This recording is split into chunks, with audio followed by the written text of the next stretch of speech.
Hello students. तो आज हम लोग कंटिन्यू करेंगे अपने चैप्टर 3 को, जो कि है हिंद चीन में राष्ट्रीय आंदोलन, जो कि है क्लास 10 का हिस्ट्री पार्ट 4। ठीक है, और यही चैप्टर चल रहा था जिसका लास्ट टॉपिक हमने फ्रांस के हस्तक्षेप के बारे में छोड़ा था वहीं पे।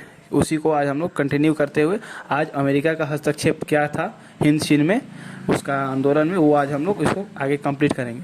तो सबसे पहले तो हम लोग देखेंगे अमेरिका ने किया क्या था। तो सबसे पहले तो हुआ क्या था कि 1954 में जेनेवा में हिंद चीन क्या था, हिंद चीन समस्या पर वार्ता करने के लिए एक सम्मेलन बुलाया गया था, जिसे जेनेवा समझौता भी कहा जाता है। और ये क्वेश्चन काफ़ी इंपॉर्टेंट है, ये बोर्ड में काफ़ी बार पूछ चुका है और इस बार भी आई है। वेरी वेरी इंपॉर्टेंट क्वेश्चन, हो सकता है कि इस बार भी आ जाए। हमेशा बोर्ड में ये पूछता है कि जेनेवा समझौता कब हुआ था और कहाँ हुआ था, तो आपको बताना होगा। फिर 1954 में जेनेवा में हुआ था, इसीलिए इसका नाम क्या हुआ था, जेनेवा समझौता रख दिया गया था। ठीक है, उसके बाद क्या हुआ कि अमेरिका के और ऐसे हस्तक्षेप बढ़ते चला गया और उसके बाद हुआ क्या हुआ, क्रांतिकारी हुआ एक चाइनीज नाम है। ठीक है, क्योंकि आप हम चैप्टर ही पढ़ रहे हैं हिंद चीन के बारे में।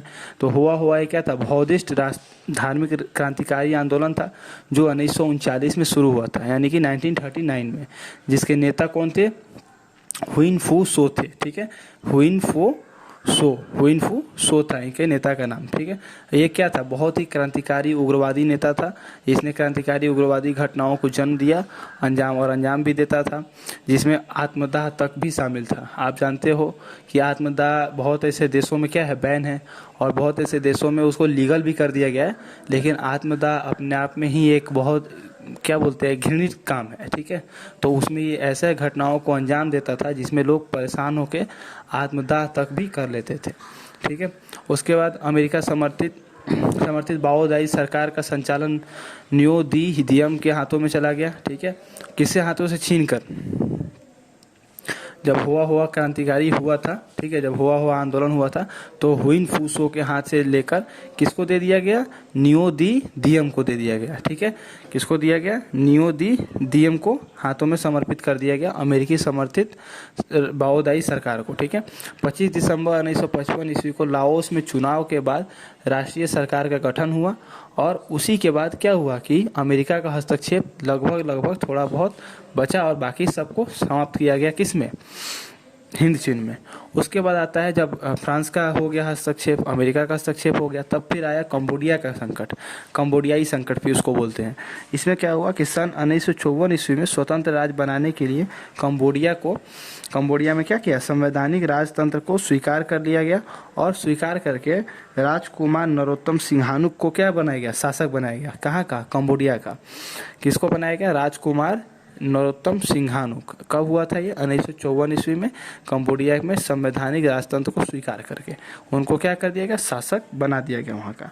और 1954 ईस्वी से ही कंबोडिया में गुट निरपेक्ष एवं जस्ट अ सेकेंड गुट निरपेक्ष एवं तटस्थता की नीति पर क्या था, कायम था। कौन, कंबोडिया। उसी प्रोसेस में हुआ क्या कि 18 मार्च 1970 को उसी दौरान कंबोडियाई राष्ट्रीय संसद ने नरोत्तम सिंहानुक को क्या, सर्वसम्मत प्रस्ताव द्वारा सत्ता से हटा दिया। ठीक है, आपको पता है कि जब भी किसी को शासन पे बैठाना होता है या हटाना होता है तो सबकी सहमति होनी चाहिए। ठीक है, इसी को बोलते हैं सर्वसहमति या फिर सर्वसम्मत। ठीक है, तो क्या हुआ, 18 मार्च 1970 ईस्वी को कंबोडियाई राष्ट्रीय संसद ने नरोत्तम सिंहानुक को क्या किया, सबकी सहमति से सब प्रस्ताव पास करके उनको शासन से, सत्ता से हटा दिया। और जनरल नोल को, क्या था नाम, जनरल नोल। ठीक है, जनरल नोल को नेतृत्व में सरकार बनी, जिसे अमेरिका का समर्थन प्राप्त था। क्योंकि यहाँ पे इसको इनके इसलिए हटाया गया क्योंकि इनके पास, नरोत्तम सिंहानुक के पास क्या था, अमेरिका का समर्थन प्राप्त नहीं था। लेकिन उनको क्या था, जनरल नोल को क्या था, क्योंकि ये भी मतलब क्या थे, अमेरिकी इंग्लिश व्यक्ति थे, तो इनको भी अमेरिका का थोड़ा ज़्यादा ही समर्थन प्राप्त था, तो इनकी सरकार बन गई। कहाँ, कंबोडिया में। इसी वजह से 16 मई 1970 को जकार्ता में एक सम्मेलन बुलाया गया। इसको जकार्ता सम्मेलन भी बोलते हैं।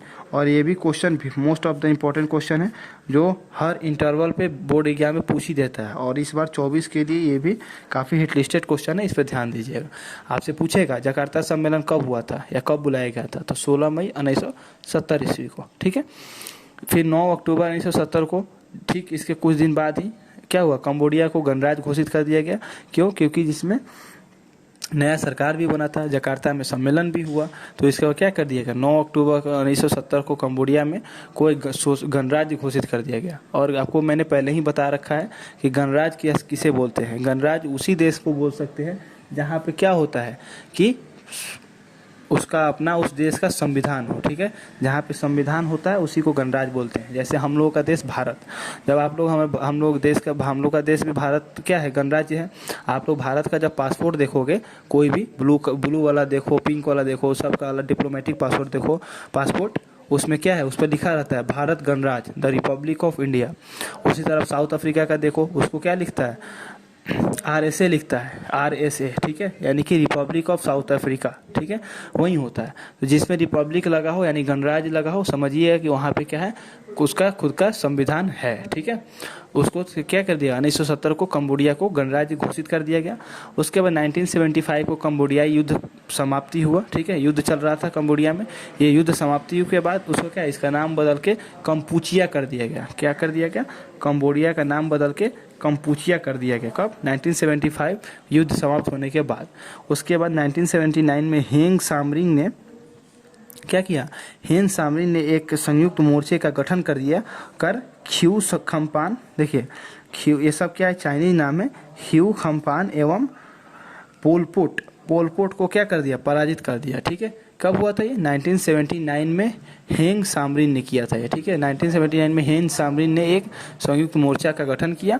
मोर्चा मतलब वो ऐसा होता है कि क्या, जहाँ पे बहुत सारे एक टेंट लगा करके क्या कर दिया, वहाँ बहुत सारा नीति बनाया जाता है, ठीक है, किसके खिलाफ क्या करना है वो सब कर। न्यू सम्फान एवं पोलपोट, ठीक है, पोलपोट को पराजित कर दिया और क्या कर दिया, कंबोडिया पर अपना वर्चस्व स्थापित करने का कोशिश किया, ठीक है। तो ये था चैप्टर 3 का पार्ट 4। इसमें कुछ टॉपिक्स और बच रहे हैं जो कि आपका बहुत जल्द इसका वीडियो आपको मिलेगा, ठीक है। मेरा तो आशा है, मेरा उम्मीद रहेगा कि मैं इसको जल्द से जल्द और मकर संक्रांति से पहले अपलोड कर दूं। लेकिन अगर एक आध दिन डिले भी हुआ, लेकिन आपको वीडियो प्रॉपर मिल जाएगा। कुछ टॉपिक और बचा, उसके बाद ये पार्ट 3 चैप्टर 3 खत्म हो जाएगा, ठीक है। तब तक के लिए आप पढ़ते रहिए और आने वाले बोर्ड एग्जाम के लिए अच्छे से प्रिपेयर करिए। कोई प्रॉब्लम होगा तो आप इस वीडियो के कमेंट में अपना क्वेश्चन को पुट कर सकते हो, ठीक है, आपका जवाब दिया जाएगा। Thank you.